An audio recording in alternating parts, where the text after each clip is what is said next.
Hello everyone, Books with Bangs back again, and not only did I recently finish book 4 in her epic Wars of Light and Shadow series, but now I've also read almost all of the short fiction tie-in stories connected to this series and this world. The only one of these stories I haven't read is one called Black Bargain, and the Paravia.com website mentions that this story is best to read only after having completed book 8 of the main series. That's still a few books away for me. So, what are these other stories? What did I think about them? Should you read them? Well, I already have a brief review on my channel of her novella, The Gallant. I'd say that's a great place to start, not only with the short fiction of Wars of Light and Shadow, but also it's just a great place to be introduced to this world and even towards his writing style if you haven't read anything by her yet. The novella, The Gallant, that can be read at any time without fear of really spoiling or ruining anything. Three of the short stories are probably best read anytime after you've read Book 1, Curse of the Mistwraith, the first entry in the main series. These three stories, in no particular order, are The Decoy, Reigns of Destiny, and Child of Prophecy. And then there's another short story called The Sundering Star, and I've heard a couple different recommendations for when to read this. Some say you could read this after you've read the third book, Warhost of Vastmark. Others say you can read this after you've read the fourth book, Fugitive Prince.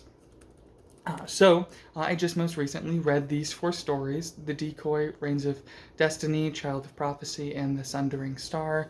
Three of these stories provide background to some of the important family lines and the important political situations going on 500 years prior to the start of the main series, around the time the dreaded Mistwraith arrived on the lands of Aethera.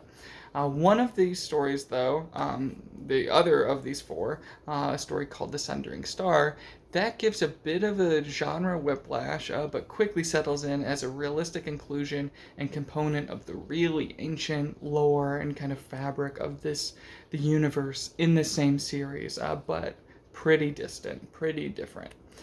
Mainly, what I love about all of these stories is that it's just more of Wurts writing in and about this world. Her main series of novels already include kind of in the novels themselves these really quick snippets of storylines centering around what maybe at first seems like a seemingly irrelevant character, who then by the end of 40 pages or so winds up being a new favorite after she takes us on a short story styled, structured journey with them.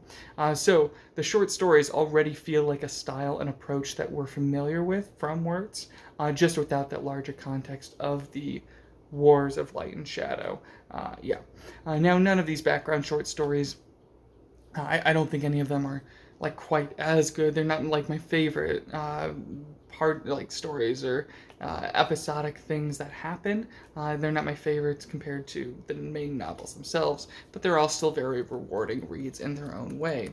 Especially in these, Wurts will often hold out for as long as she can before revealing a character's full name, their family, or their family name. How they're connected to the rest of things, and when these things are revealed and kind of slowly uncovered, kind of you're left going, oh shoot, I know that name. I guess she's implying this character is who I think it is. Is this really the story of how that one family line got a little muddled? These kind of trains of these kind of questions and this kind of train of thought is a pretty common mindset or reaction as you're reading the short stories. And Wurts just seems to be having a ton of fun with each story. Sundering Star in particular is so much fun, and I honestly never expected to read anything like that from Wurts. It's a very complicated political situation, and you have our main character in that story is an operative serving opposing forces stuck in the middle and trying desperately to navigate this tense situation. I can't say more without really giving away what's so great about that story. But if you start reading it, you'll notice right away. But then you have a story like Reigns of Destiny, which, in my opinion, is one of the best examinations of the coward character archetype. Also, The Decoy, it's a wonderful example of something that Wurts is constantly exploring in the main series, that being kind of public perception of these really big violent turning point events, the public perception of those versus the much more nuanced and much messier backstories leading up to those moments that, of course, get mythologized and misinterpreted in the history books. So yeah, that's The Decoy. Really deals with that wonderfully. And then Child of Prophecy is probably my favorite of these stories from a lore standpoint. This is the one that more than the others especially had me questioning, wait, who exactly is this main character? And yeah, I think this one also captures the dread and impending threat of the Mist Wraith in that horrible time 500 years ago when the Wraith started to cover the entire continent. So there you go. That's just a really brief rundown of my reactions to these stories. I really enjoyed them all, and I loved how wildly different they all were. I'd highly recommend fans of this series check the stories out. If you haven't read any of the series or any of the main series or anything by Wurts, I'd say give her novella The Gallant a try first.